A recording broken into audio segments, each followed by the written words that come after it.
আজকে মুসলিম সমাজ বিপদে পড়ে আছে। আজকে দেখা দেখি নাই, টার্গেট নাই, লক্ষ্য নাই।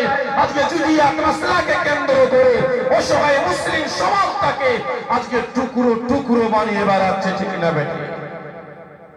আছে না নাই?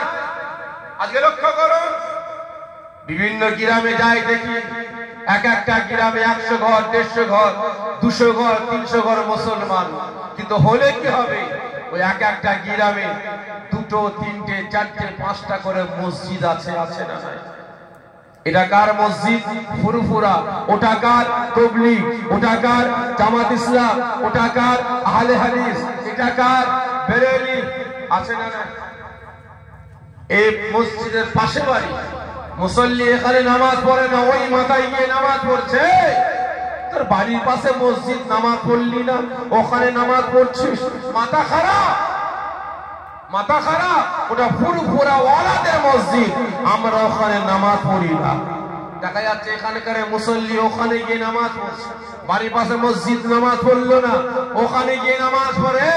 তুই ওখানে নামাজ পড়লি না, এখানে নামাজ পড়িস, মাথা খারাপ। ওটা তাবলীগের মসজিদ, আমরা ওখানে নামাজ পড়ি না। আছে না নাই?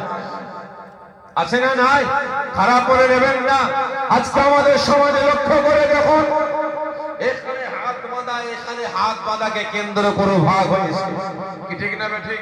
দাঁড়িয়ে সালাম, বসে সালামকে কেন্দ্র করে ভাগ হয়েছে। ভালো করে বুঝবে, আজকে মুসলিম সমাজটাকে নিজেদের ব্যক্তিগত স্বার্থের জন্য যে যেমন ইচ্ছা পারছে জুজিয়াত মাসলাকে কেন্দ্র করে টুকরো টুকরো করে বেড়াচ্ছে, ঠিক না বেঠে? প্রত্যেকের কাছে অনুরোধ করব, ওদের কাছ থেকে সরে আসুন, ঈমান আমল আকীদা গুলোকে বাঁচান। দ্বিতীয় নাম্বার,